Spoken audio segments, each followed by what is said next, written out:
Hey everyone, and welcome back to my channel. Today we're going to be doing my cashless cash envelope stuffing and sinking funds for my first check for February. So we are going to jump right on in. If you are new to my channel, welcome. My name is Janelle and I do all things budgeting. I also include work week lunches, grocery hauls, and meal prepping. So if that is something that you're interested in, don't forget to hit that subscribe button. So this is my paycheck one. If you haven't already seen this budget, it's going to be linked in the description box below. And so we're going to be stuffing my cashless cash envelopes, my savings, sinking funds, and then I also have some investments. So the first things first is going to be my cashless envelopes. And I use this Good Budget app, and it is just perfect for me because I can use it on the go. It syncs to my phone, so every time I purchase something, I can just go in and plug the numbers in, and it's easy for me to see where all of my money is. So I am going to be filling this up. Now I did budget $325, so let's see what I'm actually going to pay, because today is actually my payday, which is February the 4th. So for groceries, I budgeted $80. Now I am going to put just a tad bit more money into my groceries because if you guys don't know already, my partner hurt his back and he has not been working for, I want to say, almost a month now. And so he's not going to be able to give me any grocery money. And we're already still trying to figure out how our expenses from March, I know it sounds very far in advance, are going to go. So I just need to make sure that I have a little bit of money in groceries to make sure that we have everything that we need. So I am going to budget $100. And then for gas, y'all, I thought $50 was going to be enough, but like gas here in Texas for premium, it's almost at like $2.30. So I'm actually going to budget $70 because I think this is what I'm going to need. I need to put gas in my car and it's like on empty, empty, empty. So I think it's probably going to take about $45. So I just want to make sure that I have enough to fill it up again for a half a tank. And then for household, I am going to keep that budget at $20. For personal, I've stated this, I think a couple of times already, but I'll be getting my hair done so that I don't have to do it for the next couple of months. So I am going to be budgeting $160. And then we have miscellaneous, and I am going to just keep that at $15. So I actually need to calculate all of this to see how much it's going to be. So it's going to be 100 plus 70 plus 20 plus 160 plus 15 plus also what I need to, am I going to put this here? I'll add it in another spot and I'll show you guys what I'm talking about in a second. So this is actually going to be 365. Okay, so now we're going to go back to the Good Budget app, and I'm going to go to accounts, and we are going to add our income. And for income, we're going to do 365, and I like to just put that as received from me. And we have unallocated $365. So I like to go here and I'd like to specify where all of my money is going to go. So for groceries, normally I budget $80, but we're going to add a specific amount of money, and we're going to add $100 to my grocery budget. And then you'll see here that it's added that $100. For gas, normally I budget $40, but I'm adding a specific amount, and this amount is going to be $70. I think it'll just keep it at 70. Yeah, so we're adding 70, and then we have household. I know this $50 was supposed to go towards a credit card, but I decided to just eat the cost and let this money stay in this account to build it up, because I am going to need to buy household supplies at the end of this month. So we're going to add a specific amount of money, and we are adding $20. So we're good there. Then we have personal, and we're adding a specific amount of money, and that is going to be $160. But I'm thinking, yeah, no, we're gonna add $160. I'm thinking about something else, you guys. Because I know I have to Zelle them the money, and I don't use my Capital One to Zelle money, but I'll probably do that tomorrow instead of using my Wells Fargo. We'll see what happens. If not, I'll just Zelle the money back to myself. And then lastly, we have miscellaneous, and we're gonna add the budgeted amount of $15, and we're gonna click on done. There is zero amount of money left in our unallocated, so we're gonna go ahead and save that. And then we're gonna go to our envelopes, and you guys will see here that I have $461 in my cashless cash envelopes, and it is just that easy, y'all. And every time I need to make a purchase, I just go here and I see how much money I have, and I'll just go here and put my expense in, and then boom, we are all good to go. So I really love this Good Budget app. It's not sponsored or anything like that. I'm just sharing this with you guys because I enjoy it. And if you guys are looking for a way to be able to track your cash envelopes digitally, or if you are looking for a new way, I like this way. So now we are gonna go to my savings. So I'm actually gonna take this out because we're gonna be filling in the numbers in my cashless, or my sinking funds setup, savings setup. I don't know what to call it. So first, we're going to start off with sinking funds. I'm also going to be filling it out here. So just trying to give you guys a way to be able to see stuff. But I also need to take this up so I'm able to calculate any monies that I don't know the amounts to. So here we go here.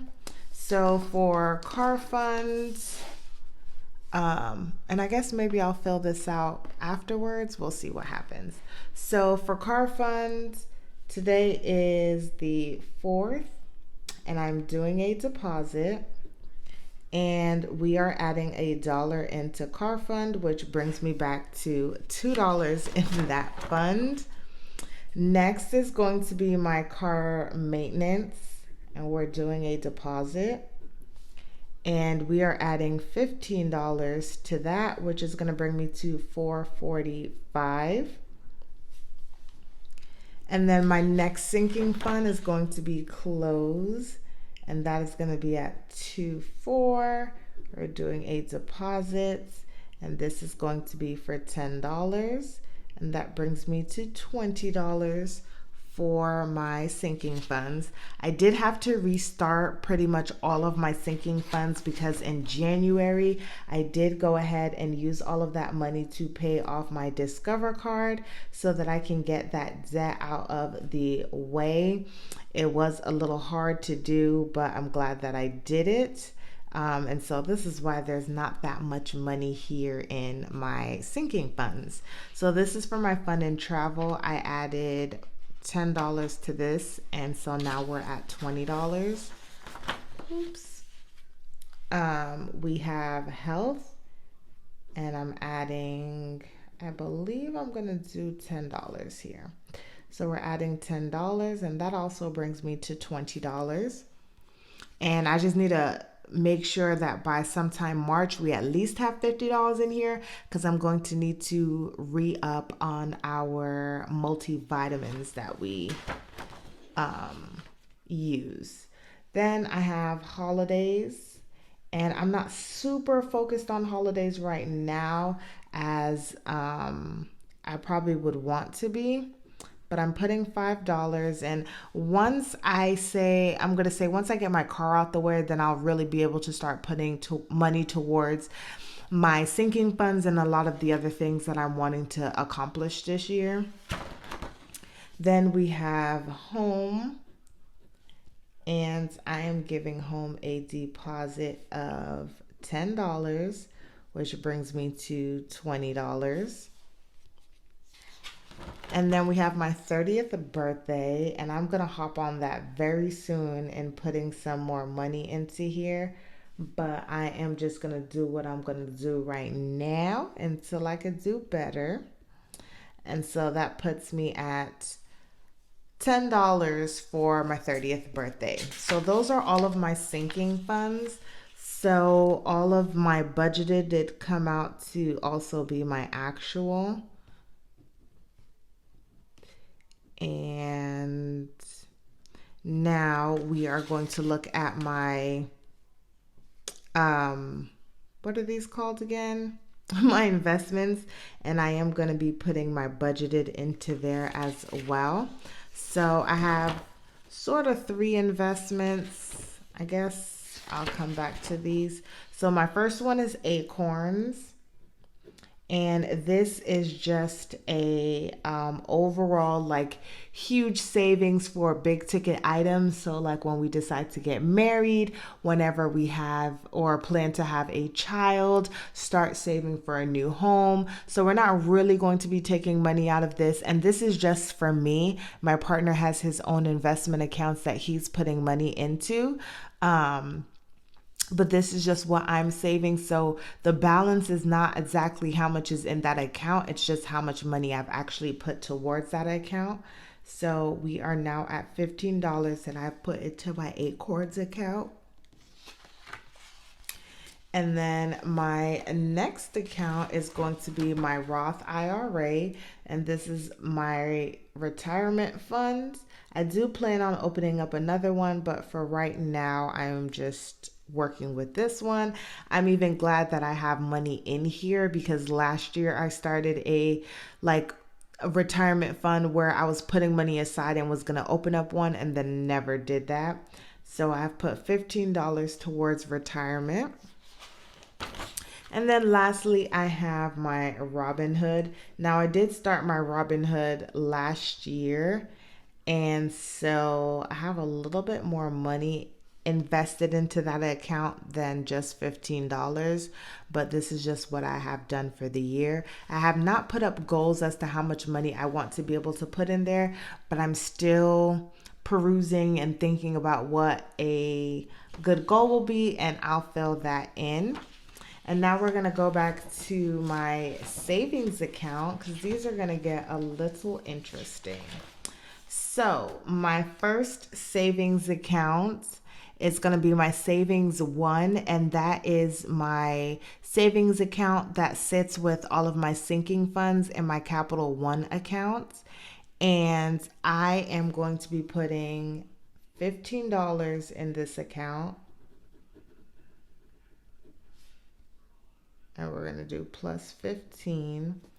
And that puts me at, let me do 2302 plus 15 equals 3802. Okay. And then we have my Savings Two. So I have talked about this a little bit in, I think, my January closeout and then maybe my February update. But I am going to be using my Savings Two, which is in my Wells Fargo checking, to house